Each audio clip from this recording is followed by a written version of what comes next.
¿Qué tal? ¿Cómo le va? Le saluda a Jaime Barrera y me da mucho gusto darle la bienvenida a una emisión más de Periodismo en Plural. En la mesa, Gabriel Torres. ¿Cómo estás, Gabriel? Buenas noches, Jaime. Buenas noches, Vania. Buenas noches, Gabriel. Buenas noches, Guillermo. Vania, de Dios, buenas noches. Buenas noches, Jaime. Qué gusto estar aquí con ustedes, Gabriel, Guillermo, y con todas las personas que nos acompañan esta noche. Gabriel Ibarra, buenas noches. Buenas noches, Jaime. Como siempre, encantado de estar aquí en este programa con este gran auditorio. Guillermo Velasco, buenas noches. Muy buenas noches en este inicio de semana con temas muy interesantes, no se los pierdan. Así es, vamos a platicar de la encuesta nacional de seguridad pública urbana que mide a poco más de 190 ciudades del país, entre ellas 6 de Jalisco. Vamos a ver cómo les fue, cómo está la percepción de inseguridad en sus respectivas comunidades. También vamos a platicar de un hecho sumamente preocupante, el crecimiento de las extorsiones que ya cobró la vida de un líder limonero en Apatzingán, un caso que pues sacudió al país y nos puso ahí en evidencia cómo está creciendo este delito y afectando a productores de muchas otras regiones del país y que afecta no solamente a las víctimas, a las familias de las víctimas de la extorsión, sino a toda la población por el encarecimiento de los productos que ese delito está provocando en México. Y también vamos a platicar de esto que marcó la semana pasada en la agenda política. No les fue bien, en su mayoría fueron comentarios negativos, pero ahí estuvieron en la agenda política el cambio en el logotipo y el lema del PAN. ¿Es solamente un cambio cosmético o hay algo de fondo? De eso vamos a platicar y vamos a añadir el tema del sarampión. Por su delicadeza, vamos a dedicar unos minutos al final a hablar rápidamente también de ese tema, pero iniciamos con el tema de la ENSU. Guillermo, ¿cómo la viste? Bueno, mira, tendríamos que explicar primeramente, Jaime, esta encuesta ¿qué mide?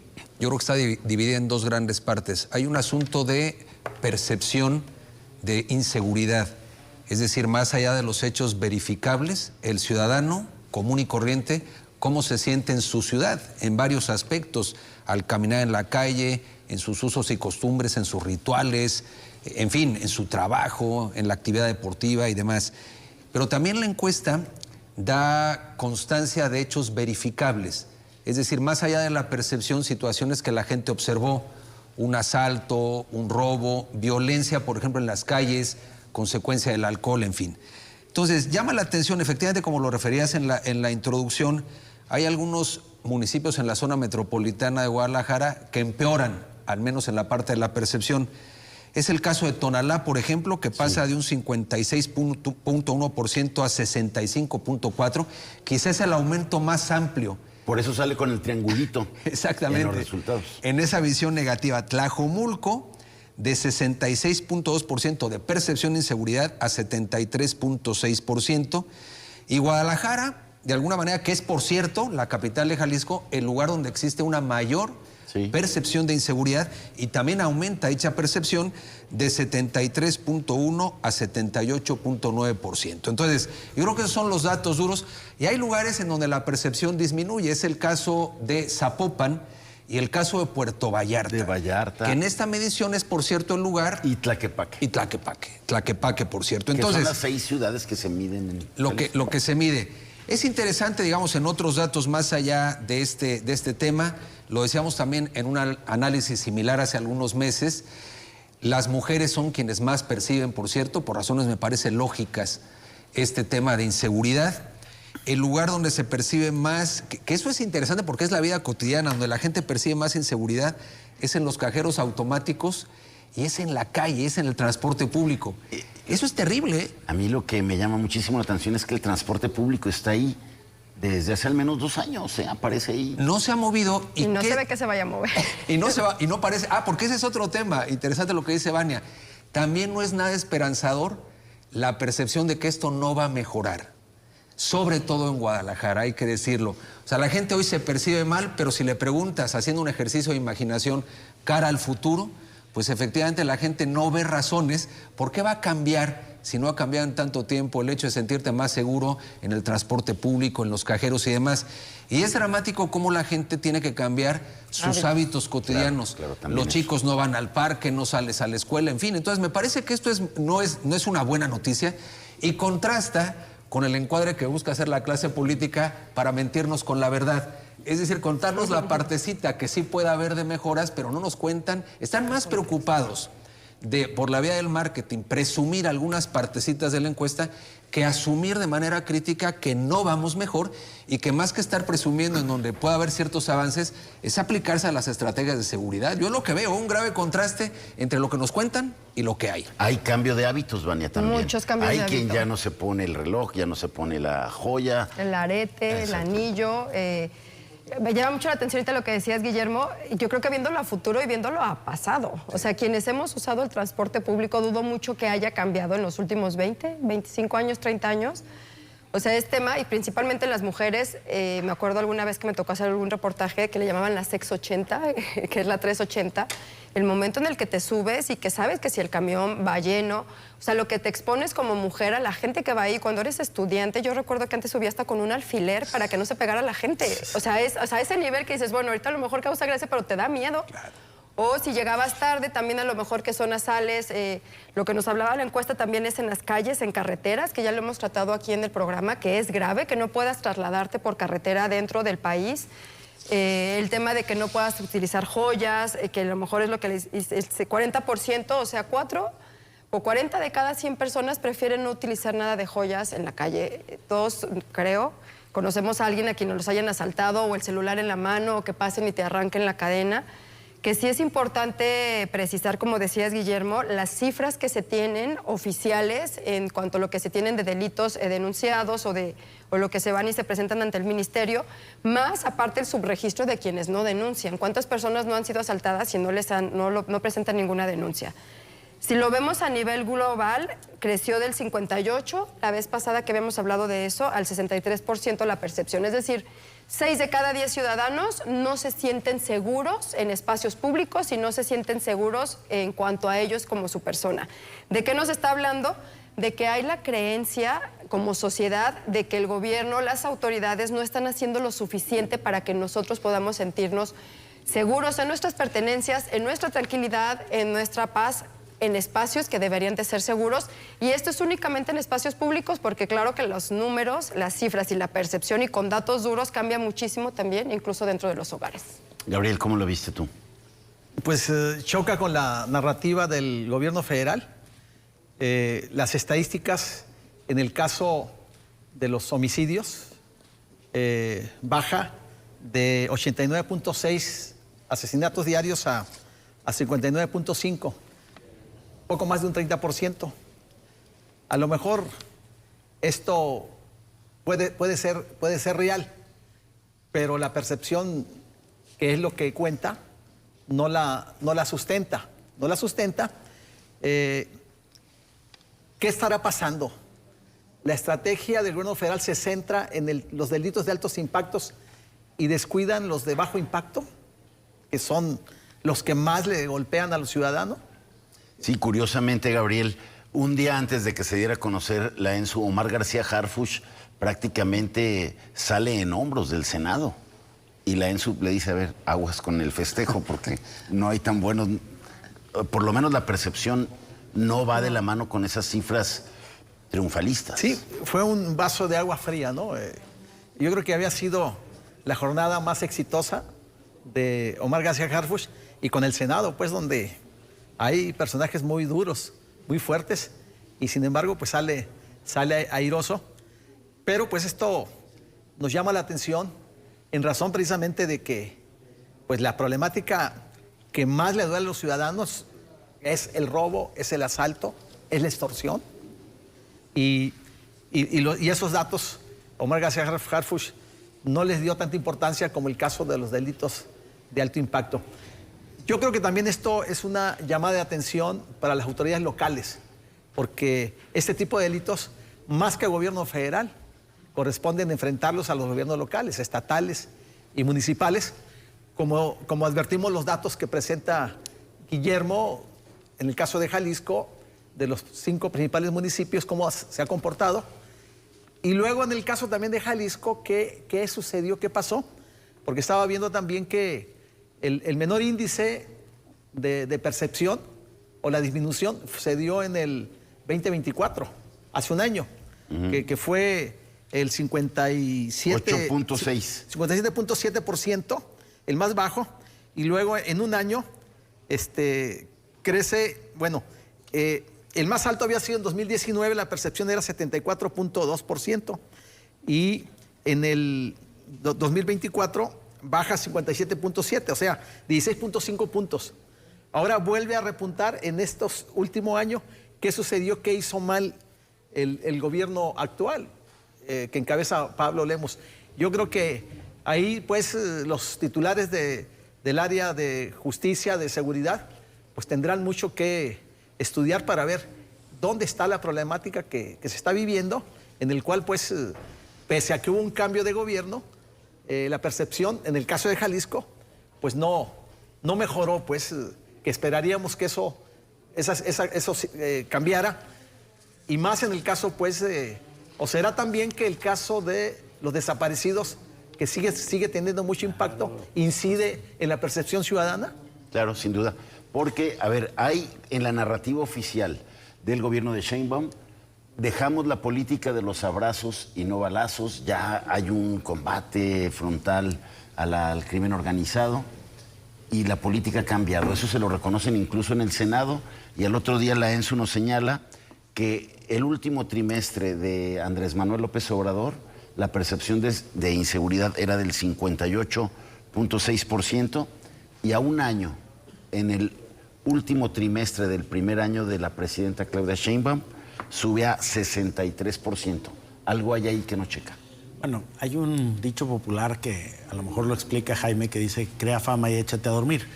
Es decir, cuando tú creas un factor en términos de percepción, esa percepción te acompaña un tiempo, aunque luego esté cambiando los factores duros que lo originaron. Pero si, para volverme a centrar al caso de Jalisco, si en el caso de Jalisco, por ejemplo, decimos, ¿por qué ha crecido la percepción de inseguridad? Pues nada menos que porque un tercio del total de los cuerpos exhumados en el país de fosas clandestinas son en una de las 32 entidades federativas, en una de las 32. Entonces, claro que tenemos un problema enorme.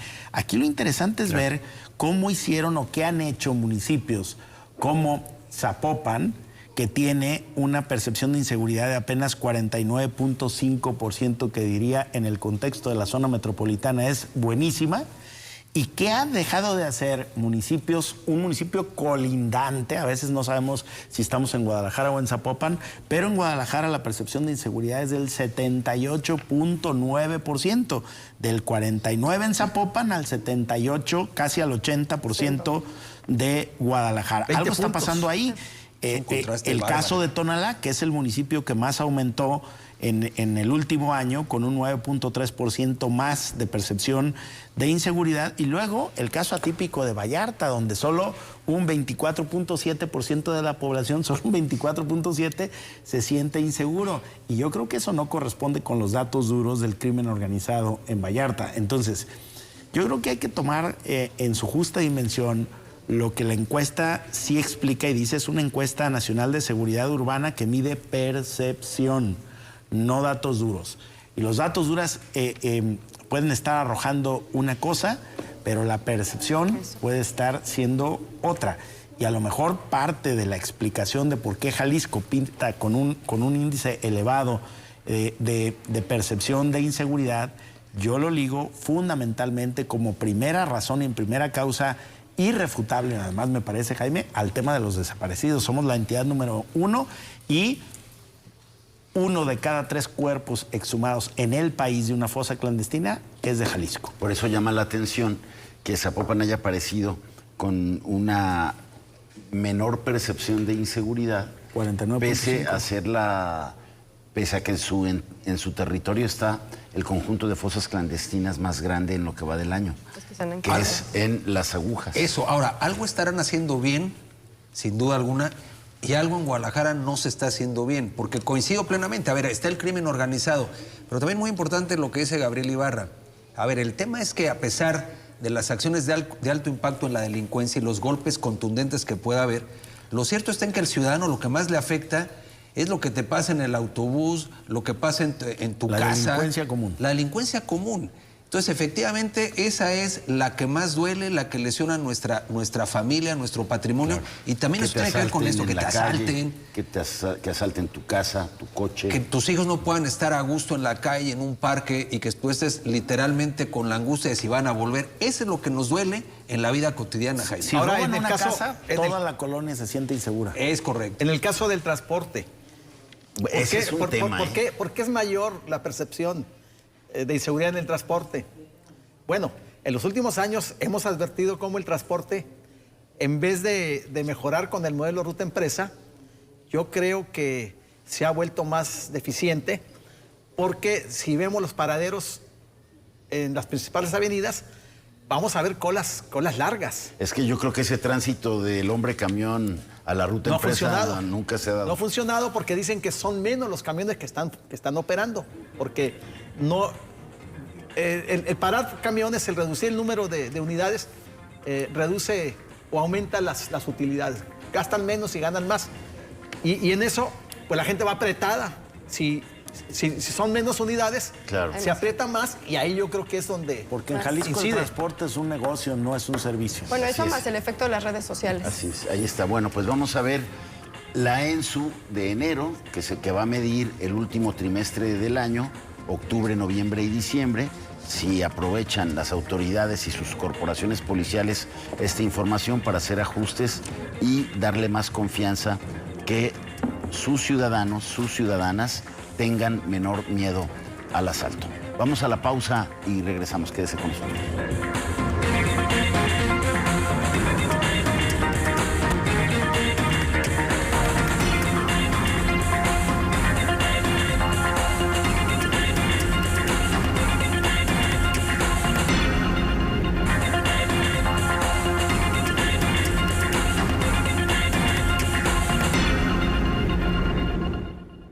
Gracias por continuar con nosotros aquí en Periodismo en Plural. Hablábamos en el segmento pasado de seguridad pública urbana. Ahora tenemos que ir a la seguridad pública en las comunidades rurales, donde también las cosas pues están sumamente preocupantes, sobre todo luego de que se dio a conocer que ocurrió este asesinato de alto impacto en todo el país, el del líder limonero Bernardo Bravo en Apatzingán, Michoacán, que nos abrió ahí los ojos sobre esta realidad que hay en el campo, Gabriel.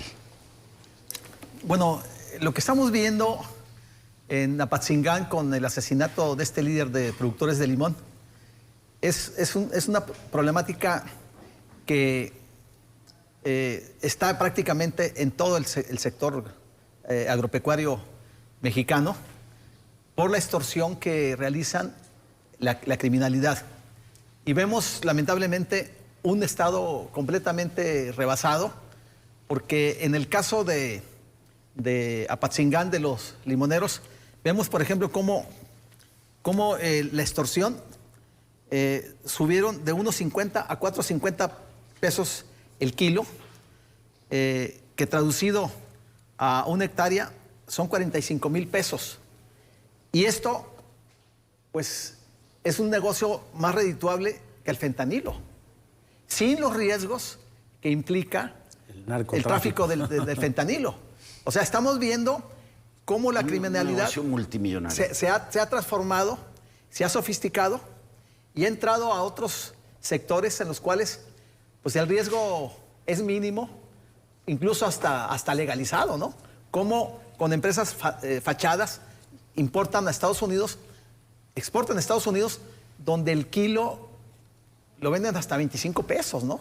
Entonces, de ese tamaño es el tema. Y además, el control que tienen ellos desde el empaque, del mismo empaque, en los huertos donde se realiza. Y el Estado, pues, ¿qué hace el Estado? Tenemos una Guardia Nacional que cuida las carreteras, pero no se mete a los campos. No hay ahí una vigilancia, una seguridad, y los productores pues simplemente no les queda otra, plata o plomo, porque de lo contrario, si ellos denuncian, como le pasó a Bernardo Bravo de Apatzingán, pues pierden la vida. Porque este problema además no es de ahorita, este problema tiene tiempo. Lo que sucede es que este líder se atrevió a denunciarlo, claro, y lo mataron, y luego 2 o 3 días mataron a otro de ahí de Michoacán. Entonces, el problema también es que se ha extendido también al aguacate, se ha extendido a la naranja, los derechos de piso que están, y ahí el gobierno, la Secretaría de Seguridad... Bueno, el caso del aguacate se da en Jalisco, acá en el sur del estado. Se da en Jalisco y no hay una policía especial para que enfrente estos temas, para que haga investigaciones. No hay presupuestos y pues los productores están indefensos, inermes ante la acción de estos grupos criminales. Entonces, ¿qué se tiene que hacer para poder acotar a estos grupos? Pues simplemente que el gobierno intervenga con más firmeza, con presupuesto, una policía especializada, cosa que actualmente no hace, porque dicen, bueno, está la Guardia Nacional, pero la Guardia Nacional cuida las carreteras nada más, no se mete a los campos agrícolas. Y eso sea acaso, ¿eh? Oye, Gabriel, se denunciaba desde hace por lo menos 10 años el caso de los limoneros en Michoacán, y de septiembre del año pasado a octubre de este año, al menos son 4.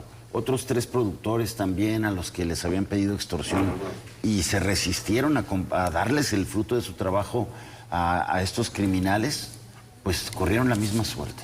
Es que precisamente, Jaime, hablamos de cerca de 900,000 toneladas de limón que se producen en México al año, y que son precisamente de esta zona, ¿no? Buenavista, Tomatlán, colindaje, municipios colindantes con Jalisco, en donde es el epicentro de esta extorsión. Pero ahora, la extorsión, aquí estamos hablando de la extorsión del campo, pero no solamente la extorsión se está dando en el campo.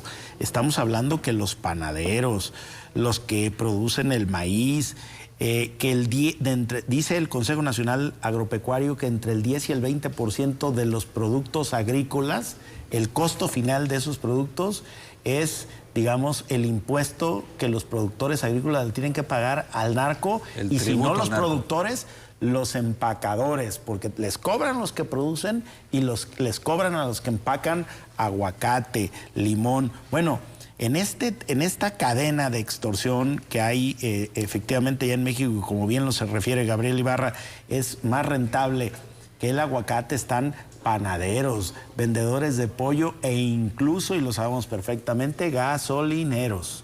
Porque toda esa huachicol que está entrando al país se termina vendiendo en las gasolineras, presionando a los empresarios a vender combustible que proviene de fuentes ilegales. Entonces, claro, el problema es que ya el mal menor es el tráfico de estupefacientes. Ahora están metidos en todos los negocios, especialmente los del agro, porque el agro ha sido olvidado a merced de los delincuentes. Se acabaron las policías forestales, se acabaron el patrullaje de las brechas y de los caminos rurales, y entonces todo eso, ¿quién lo controla hoy? El crimen organizado. Y por eso es que los productores del campo, los que le dan de comer al país, los que tienen que pasar largas jornadas frente al sol y los que están haciendo un trabajo, digamos, físico más extenuante en el país, son hoy los que están sujetos a una extorsión de hasta el 20% de sus ganancias. Ahí hay un enorme reto porque hay multimillonarias ganancias para la delincuencia organizada, Guillermo. Es que es rentable, se corren menos riesgos para ellos, y también es la total impunidad y en muchas ocasiones la complicidad con las autoridades. Estaba leyendo un reportaje muy bueno del País en la edición de México, en donde hacen algunas entrevistas a justamente los limoneros de aquella región, reservando su anonimato con nombres falsos, y refieren a algo que es muy interesante. Tú escuchas los testimonios y ellos te ubican. Estoy hablando de los productores y demás. ¿Dónde están los delincuentes? ¿Cómo operan? ¿Dónde se pasean? ¿Dónde se divierten? Y la pregunta es, ¿no lo sabe la policía? A ver, aquí lo saben ellos con lujo de detalle. Tú no lo sabe el ejército. No lo sabe el ejército. Oye, veía ese reportaje donde ponen 7 cárteles distintos de Michoacán que se están peleando la ganancia de los limones. Que esa es otra, la disputa territorial de los grandes grupos del narcotráfico, pero lo curioso es, o no curioso, lo patético. Si ellos saben con detalle los 7 grupos que operan, que no lo sepa la autoridad que tiene el monopolio de la violencia, teóricamente de la información, es terrible. Segundo, es una disyuntiva terrible, porque alzar la voz puede significar la muerte y lo ha significado en el caso de Bernardo Bravo y su padre hace 10 años. Sí. O sea, la historia se repite y de muchos más que han muerto. Pero el problema está en que no alzar la voz, y hay que reconocer la valentía de quien lo ha hecho, significa que las cosas sigan igual y peor. Porque en la medida que la sociedad se agacha ante la acción criminal, esto avanza con una voracidad terrible. Entonces, es la disyuntiva, unos cuantos que alcen la voz, y creo que la enseñanza sería, la tendrían que alzar más personas, a sabiendas de que se corre un riesgo grande por alzar la voz, pero es un tema terrible. Yo diría, Jaime, finalmente, yo creo que estamos en la ruta del Estado fallido, en varias regiones del país, y el Estado fallido es cuando el monopolio de la violencia no existe, lo detengan otros, cuando hay un SAT paralelo. El SAT paralelo. Que es el caso. Y tercero, cuando hay quien decide quién vive y quién muere. Y eso está pasando en Michoacán y en otras regiones. Y hablando del SAT paralelo, también provoca carestía y escasez en los mercados que afectan a toda la población. Son dos temas, dos costos podríamos llamarlo. Uno tiene que ver con el costo económico, que no nos puede ser ajeno, porque se abre un hueco, como bien decía Gabriel Torres. Finalmente, si hay alguien que no está cuidando, no está vigilando, se abre la oportunidad y quienes llegan, alguien más y va a terminar cobrando, que lo hemos visto en infinidad de situaciones. Pero creo que todo esto de la extorsión a lo largo de los años ha venido siendo un gran elefante blanco. O sea, es el elefante blanco que está en medio de la sala, que está sucediendo, que está pasando, pero que parece que se hace como que no existe o que no está, o pasas y pasas por un lado. Tiene que ver con las extorsiones. Lamentablemente, el costo que ha tenido que alguien alce la voz o que alguien sea valiente, como bien dice Guillermo, es el costo de su propia vida. O sea, qué grave que alguien que esté clamando, exigiendo justicia, exigiendo seguridad y siendo la voz de otras personas que están en esa misma situación, termine perdiendo la vida, una familia se quede sin un miembro de su familia porque estaba tratando de solucionar un problema grave que está sucediendo en nuestro país. Eso por una parte, pero además no es el único caso. O sea, insisto en que es un elefante blanco porque parece que nada más voltearíamos a verlos cuando asesinan a alguien que está pidiendo que se solucione. Lo vimos ya hace unos meses, incluso con la maestra Irma en Veracruz, recordarán el caso. También ella, de la taxista, que era una maestra jubilada, taxista, que se negó a pagar la extorsión o el cobro de piso. Sí, la encontraron 6 días después asesinada y además con un video, o sea, se me pone la piel chinita. ¿Por qué? Porque también la maestra quiso ir valientemente también, pero a costa de su vida, en contra de algo que las autoridades no han podido, no han querido o han evitado ver para poder solucionar. Y no es un problema menor, hay cifras oficiales y estas son de que se ha ido al alza en los últimos años el tema de las extorsiones. ¿A quién impacta? Directamente a todos como sociedad, pero en primer término a comerciantes, ya decía Gabriel Torres, del centro agrícola, empresarios, podemos ver los comerciantes en cualquier otra área y también a transportistas. Creo que son los dos principales rubros y los tienen identificados las autoridades. Decían que el primer semestre de 2025 hubo 5.887 víctimas de extorsión en el país.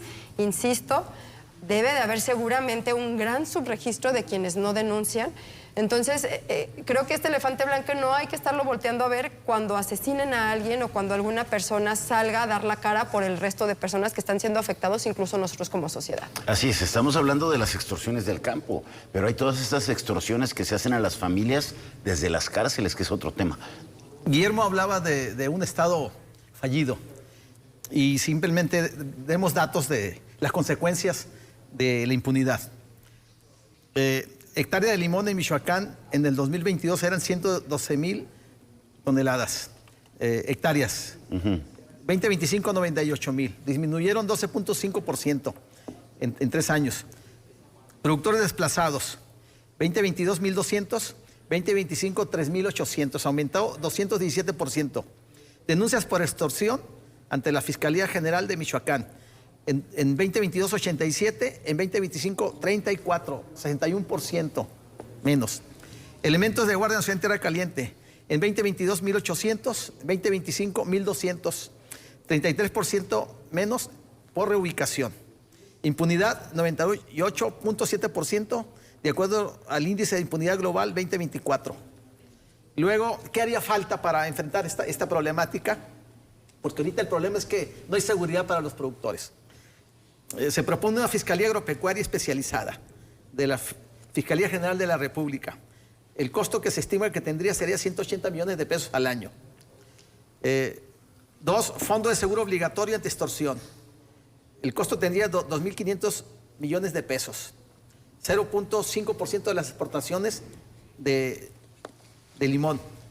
La creación de una unidad de inteligencia financiera rural, una UIF. Costo 90 millones de pesos.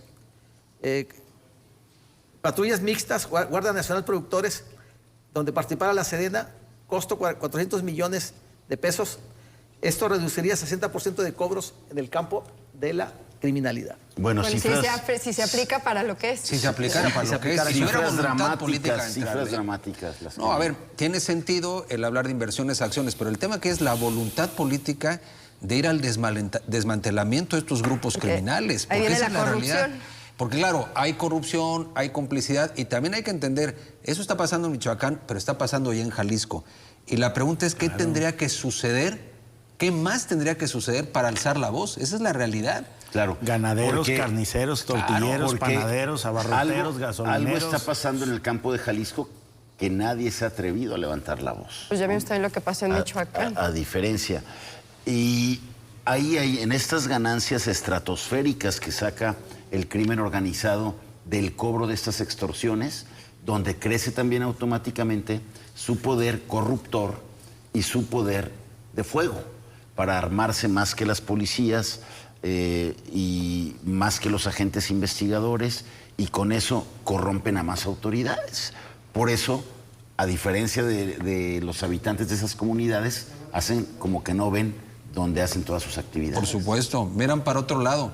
¿Por qué? Porque en el fondo también son parte de esa ganancia, porque están amenazados. También es cierto que se impone el tema de plata o plomo. Es decir, es llegar a corromper o amenazar a la autoridad. Pero efectivamente yo creo que si hubiera la voluntad política al más alto nivel, porque este es un tema que presupone la acción de las Fuerzas Armadas, del Ejército, de la Guardia Nacional y desde luego de las policías estatales y municipales, lamentablemente las más penetradas en esto. En realidad solamente te explicas esto, Jaime, desde mi punto de vista, en un ecosistema criminal muy complejo, en donde hay para todos. Y eso es lo que me parece que es muy dramático. Y hay una metástasis ahorita en el país. Hay una red de complicidades que está permitiendo el crecimiento de las extorsiones por todo el dinero que hay de por medio, ¿no? Y que nos puede llevar a un punto de hacernos improductivos. Esto que los datos que daba Gabriel Ibarra respecto de cómo la gente dedicada a la producción del campo está abandonando, está siendo desplazada por las amenazas que hoy supone el crimen organizado. Pues la pregunta es al rato quién va a producir los alimentos que México necesita, o cómo vamos a ir perdiendo el liderazgo en la producción de muchos temas agropecuarios derivados de la inseguridad en el campo. Que por cierto están los pobres productores a un fuego cruzado. Sí. Porque por un lado están los criminales y por otro lado las condiciones que les brinda el gobierno. Es decir, más allá de la criminalidad, lo que se está gestando en Jalisco por las protestas de los agricultores es un tema que yo creo que no hemos alcanzado a medir. Los productores de maíz. Los productores de maíz, efectivamente. Porque en el fondo es esto, son los que llevan, esa es la realidad, a la mesa de las familias el alimento, que también lo decían los limoneros, con justa razón. El limón se usa para todo. Pero efectivamente no solamente es que los asalten, los asesinen, los extorsionen, sino que les pagan una miseria por el tema. Entonces, en realidad, llega un punto que dices, esta actividad no es rentable y tiene una afectación a las familias, a los consumidores en su conjunto. Porque hay un tema que faltó decir, Jaime. Además, están acaparando el producto, o sea, se convirtieron también ya en intermediarios. En intermediarios. Acaparan el producto, lo compran a bajo precio, lo encarecen y luego lo venden al mercado. Entonces, efectivamente, los que los producen, el que corre el riesgo, el que tiene el problema con la cosecha, ese se queda sin nada y todavía tiene que pagar un 10 o un 20% de lo poquito que le da el producto de su trabajo, para que otros solamente acaparen, inflen el precio y vendan producto de la amenaza. Ahí está, pues el gobierno federal, las autoridades estatales también las municipales tienen ahí en el tema de las extorsiones a los productores del campo muchísima tarea que hacer para recuperar esos territorios, para darles confianza y seguridad a los productores agroalimentarios del país. Tenemos que hacer una nueva pausa, es breve, quédese con nosotros. Regresamos para hablar con el tema que marcó la agenda política la semana pasada, el nuevo logotipo y lema del PAN, y como decíamos al principio, vamos a dejar algunos minutos al final para hablar de otra amenaza a la salud, que es el tema de este brote de sarampión que se está padeciendo en el país, pero especialmente en Jalisco, donde ya ocupamos el segundo lugar en número de casos. Quédese con nosotros, regresamos.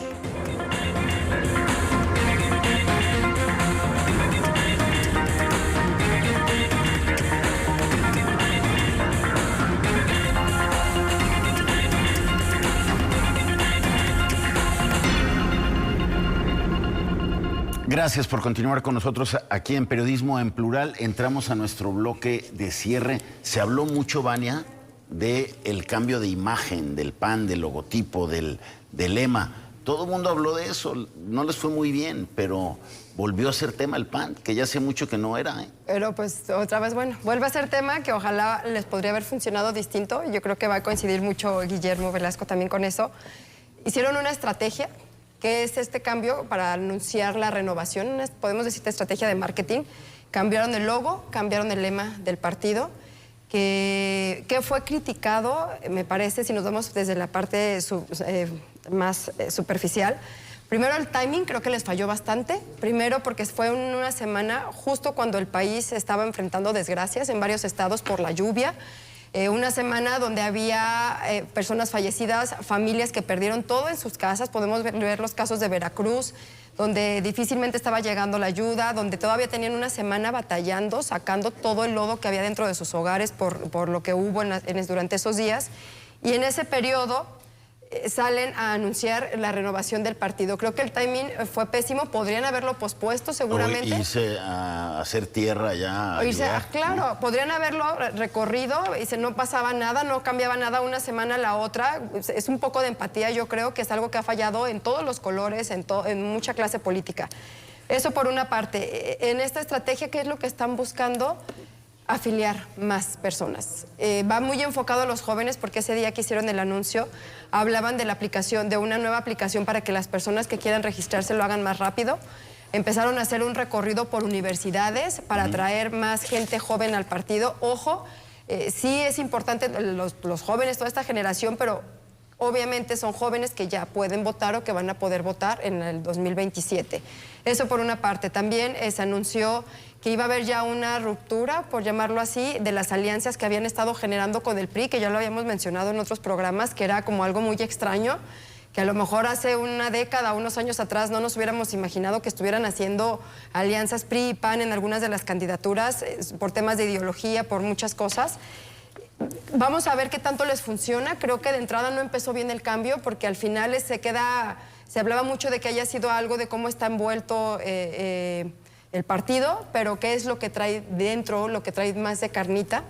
Me parece que el nuevo dirigente del PAN sí ha estado teniendo más proyección, ha estado saliendo más en medios, es un personaje que habla muy bien. Vamos a ver qué tanto les va funcionando para que se vuelvan a convertir realmente en otra vez oposición.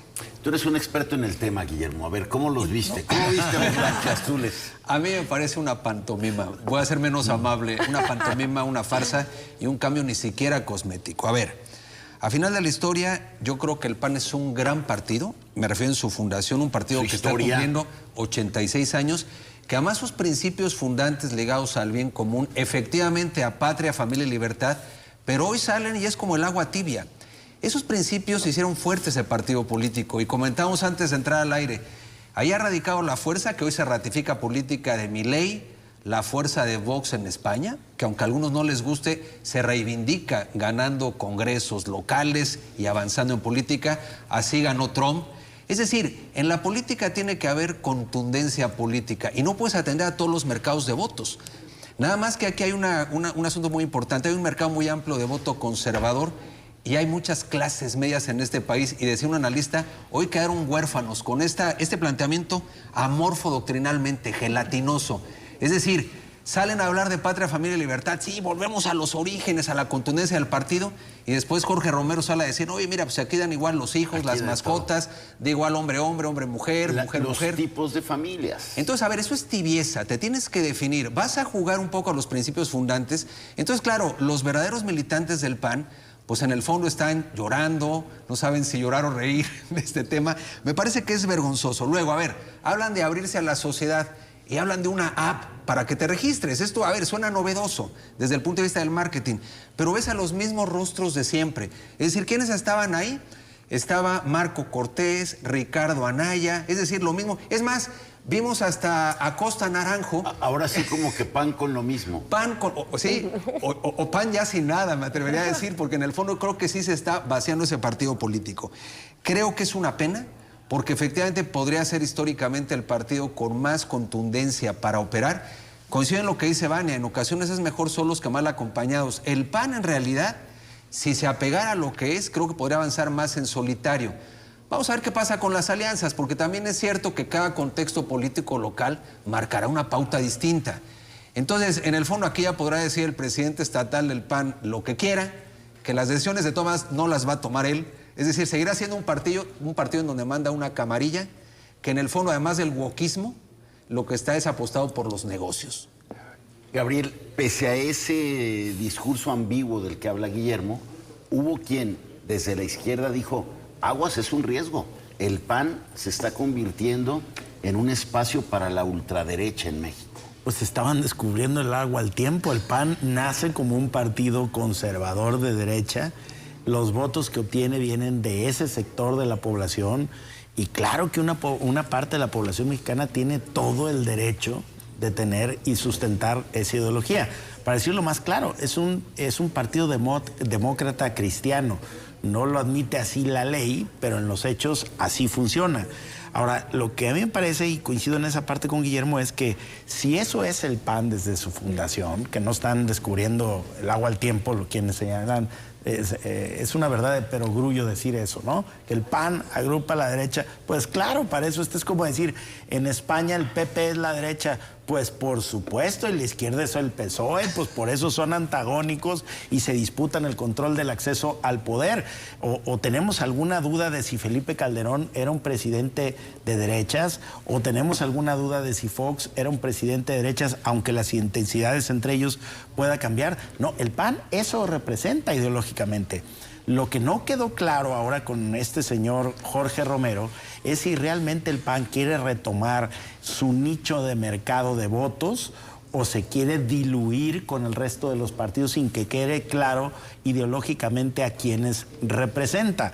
Porque, a ver, el Partido de Acción Nacional hoy, nos guste o no, seas fan o no de lo que dicen, es el segundo partido más votado en México. El primer partido más votado en México fue Morena con el 45% de los votos. Me refiero solo a los votos que sacó Morena, no la coalición.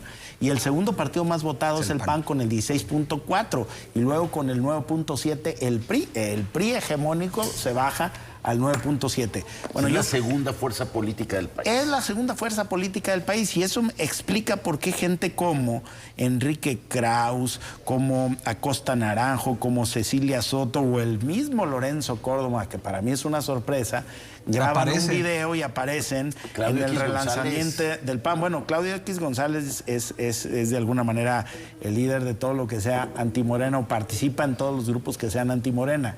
En su momento defendió hasta el hito, la construcción de la coalición. Pero que aparezca, por ejemplo, el expresidente del Instituto Nacional Electoral, para mí sí es una sorpresa, porque es hijo de Arnaldo Córdoba, un dirigente histórico de la izquierda, ¿no? Y que hoy aparezca en el PAN, pues es de este tipo de cosas que yo creo que nos llevan a la indefinición ideológica de un partido que sí tiene un nicho de mercado, pero que me parece que desde la perspectiva de esta propuesta de renovación lo que están haciendo es confundir a su electorado. Muy bien, tenemos un par de minutos para terminar el tema, Gabriel. Yo creo que el PAN, yo coincido pues con lo que se ha expuesto, el PAN es un partido conservador. Ese fue su origen y yo creo que el problema fue que se fue descolorizando, se fue perdiendo el color azul. particularmente en Jalisco, ¿no? Que se hizo más naranja. Movimiento Ciudadano se fortaleció. Mientras el PAN se debilitaba, Movimiento Ciudadano se fortaleció. Y a nivel nacional, las alianzas yo creo que le afectaron al PAN. Porque de los resultados electorales del 2021, el PAN obtuvo 22.3% de votación. Y en el 2024 poco arriba del 16%. Entonces, esa alianza con el PRD y con el PRI, pues fue de resultados negativos. Y en ese sentido, algo tiene que hacer, ¿no? Algo tenía que hacer. Seguramente los asesores, estrategas se reunieron para analizar la problemática, qué estaba pasando en el mundo, qué estaba pasando en América, con Donald Trump de presidente en Estados Unidos, con Milei en Argentina, ahora que gana en Bolivia la derecha. Entonces, pues vamos a retomando nuestros orígenes de Partido Conservador, con retomarlo de libertad, patria y familia, que hay quienes interpretaron como que se está acercando a la extrema derecha. Yo creo que no, yo creo que el intento sería eso. Pero luego, como bien señala Guillermo, descontrola Jorge Romero cuando pues titubea y le da entrada a la cultura woke, que yo creo que es lo que más daño le ha hecho en cuanto a su clientela, ¿no? Pues la falta de definición. De los conservadores. Eso. Que el mismo Felipe Calderón se lo cuestionó. Bueno, el PAN va a dejar ya la cultura woke, va a cambiar, va a regresar a lo que fue en un principio. Habrá que ver, dijo Felipe Calderón. Yo me reservo ahorita, hacia dónde el PAN no queda claro. Y al día siguiente, Jorge Romero le responde con esta declaración que hace, ¿no? Del concepto vago de familia. ¿Ricardo Salinas Pliego estará viendo una chance en el PAN? Pues podría ser una alternativa. Está buscando Salinas Pliego las plataformas diversas que le permitan proyectarse como un candidato presidencial. Pues ya veremos a ver cómo le va al PAN con este cambio de logotipo, que además no gustó mucho a algunos expertos en diseño gráfico, y a ver cómo le va en su definición y hace honor o no a su nuevo lema. Ahora vamos al tema del sarampión. Creo que una sugerencia muy, muy pertinente de Gabriel Torres, quien has estado observando ese tema con mucha preocupación. Gabriel, cuéntanos. Así es, a mí me parece que una enfermedad que aparentemente habíamos extinguido del continente, que se decía que ya había desaparecido, regresa con fuerza, viene del norte, pero que Jalisco, un estado como Jalisco, esté ya punteando el segundo lugar nacional en casos de sarampión, yo creo que debería de llamarnos la atención a todos. Y a todos no estoy hablando solo de las autoridades, sino de la sociedad civil, las universidades y el gobierno. ¿Por qué? Porque es una enfermedad que es 13, algunos dicen que son 17 veces, me quedo con la más conservadora, que es 13 veces más contagiosa que el COVID, que empieza con problemas de orden respiratorio, que venimos precisamente camino a la entrada ya estamos en el otoño, pero vamos al invierno, justo a la época en que ese tipo de enfermedades tienen su mayor proliferación, y que hemos visto ya cómo escuelas han tenido que cerrar y hacer clases virtuales porque ha habido un contagio masivo. Hasta ahora se dice, o lo que yo he escuchado como algunas respuestas, es que se debe exclusivamente a la vacunación, y es verdad que sin duda alguna el problema de los antivacunas y de la gente que se resiste a tomar las vacunas en una vacuna tan necesaria como la del sarampión, pues ha representado o ha puesto a una población, y especialmente infantil, en riesgo. Pero yo no puedo creer que grupos completos, que haya grupos de 30, 40 alumnos, en donde todos no tenían la vacuna contra el sarampión y no obstante se enfermaron. Entonces yo creo que hay algo más. Y por el otro lado también me preocupa, Jaime, cómo van aumentando las últimas 2 semanas el número de casos por confirmar respecto de los confirmados. Como que se detuvieron los casos por confirmar cuando llegamos al segundo lugar y se empezaron a mandar todos a la fila de los casos sospechosos es decir, clínicamente diagnosticados como sarampión, pero que no se han confirmado completamente con prueba de laboratorio o no pasan a la estadística oficial. Entonces, hay algo muy extraño porque la cifra que tiene, por ejemplo, la que dio Televisa todavía el viernes pasado es de 127, al día de hoy, lunes, sigue siendo 127. La semana pasada, uno de los principales diarios del Estado lo ponía en primera plana. Hoy no hay ni nota de interiores en toda la prensa local. Es decir, hoy lunes no hay ni siquiera una nota de interiores en la prensa impresa de Jalisco. Entonces, como que estamos subestimando, Jaime, una enfermedad que nos puede causar bastantes dificultades por el nivel de viralidad que supone, de la facilidad para contagiarse, y porque además la población mayor de 60 años, dicho hoy por un infectólogo que estuvo al aire en un medio de comunicación, estuvo señalando cómo los mayores de 60 años podrían optar por la opción del refuerzo porque en aquel entonces la vacuna era de una sola dosis. Hoy las vacunas modernas son de una cuando son bebés y otra entre 6 y 10 años. De forma que yo creo que hace falta mucha información y a Jalisco le vendría bien emprender una amplia campaña de vacunación en las escuelas para evitar que este deshonroso segundo lugar nacional siga aumentando. Y pase al primero, pero lo peor que se puede hacer, Vania, es maquillar cifras. Así es, eso y también papás, además de las campañas, como bien dice Gabriel, es la responsabilidad como padres de sí llevar. Creo que hay un grave problema, además de la falta de información que se tiene, la desinformación, el tema de los antivacunas, las personas que dicen, ¿para qué vacuno? No los sirve. Conspiratorios. Conspiratorios que dicen que van a inyectar a otra cosa, pero si nosotros nos vamos... Cuando éramos chicos, nuestras mamás tenían la responsabilidad de llevarnos a vacunar y ahora sería ver cuántas de estas personas no están vacunadas. Citabas tú una cifra en tu artículo de hoy, Gabriel, de que el 95% de las personas que se les ha detectado confirmados de los casos no tienen vacuna. O sea, 9 de cada 10 personas que ya se confirmó que tienen sarampión no tienen vacuna. Eso es por una parte. Y además, quienes digan, sí tengo vacuna, sí, pero el esquema es de 2 vacunas. O sea, no es solamente una, es revisar quiénes sí se vacunaron y si tenían el esquema completo o no. Que también es lo grave, vamos entrando al invierno, ¿cuáles son los síntomas? Es como si fuera una gripe. Se tiene gripe, los ojos rojos, el cuerpo cortado, dolor de cabeza, y después es cuando vienen erupciones en la piel o también incluso en la garganta o en la boca, que es cuando ya se tiene la enfermedad y además es todavía contagiosa. Me queda un minuto, Guillermo. Pues que vacunen al estilo Jalisco, dejarse de selfies, propaganda y demás y entrarle de lleno a un tema. ¿Qué mejor tema para el bien común que la salud pública? La salud. La salud de los niños, la salud de los adultos mayores y de la población en general. Creo que Jalisco tiene la oportunidad de marcar pauta en un tema fundamental. Ojalá lo haga. Un tema que estamos pagando por la errática política de vacunas en el sexenio pasado también, hay que decirlo, Gabriel. Sí, viene de atrás, pero también hay un alto relajamiento en ese sentido. Y me preocupa esos datos que da mi tocayo Gabriel Torres, de que de cada 10, 9 no tienen vacunas de los niños. O sea, qué tan vulnerables estamos. Y eso sin ver la falta de información, los efectos que podría tener sobre los adultos, los que nos vacunamos. Si esa vacuna de hace 40, 50, 60 años todavía puede tener resistencia, nos protege, o también estamos en ese estado de vulnerabilidad.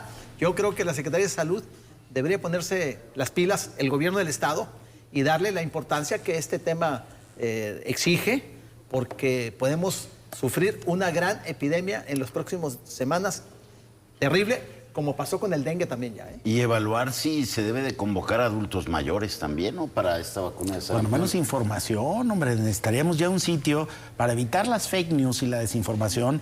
Pues ya tendríamos que tener un micrositio con toda la información. Si, como dice el secretario de Salud, tenemos la vacuna disponible, bueno, pues entonces hagamos los esfuerzos, sociedad civil y gobierno y universidades, para emprender una gran campaña de vacunación al estilo Jalisco, dice Guillermo, porque lo que sí necesitamos es quitarnos ese deshonroso segundo lugar. O sea, son 32 entidades federativas. ¿Por qué Jalisco tiene que estar en segundo lugar en un tema como una epidemia, es decir, un número de contagios de una enfermedad que prácticamente había desaparecido? Pues sí, ahí hay una alerta que se puede atender a tiempo, ¿no, Vania? Así es, y sobre todo quienes nos están viendo esta noche, sí llevar a los niños a vacunar y sobre todo cuando son pequeños, ya veremos si pasen caso, no hasta que les truenen las manos, ya que haya mayor contagio. Así es, ahí está el llamado. Gracias por la sugerencia, Gabriel, que Muchas fue gracias. Muy oportuna. Y bueno, pues ahí está el reto también para las autoridades de salud, ver qué se va a hacer para enfrentar de mejor manera este brote de sarampión que tenemos en el país y que pues en Jalisco está creciendo de manera exponencial. Son hasta la semana pasada 127 casos y creciendo el casos de los no confirmados. Gracias, Gabriel. Buenas noches. Gracias, Guillermo. Gracias, muy buenas noches. Gracias, Vania. Buenas noches. Gracias, Gabriel. Buenas noches. Pero sobre todo gracias a ustedes por habernos acompañado, que tengan una excelente semana y los esperamos aquí el próximo lunes en una cita más aquí en Periodismo en Plural. Muy buenas noches.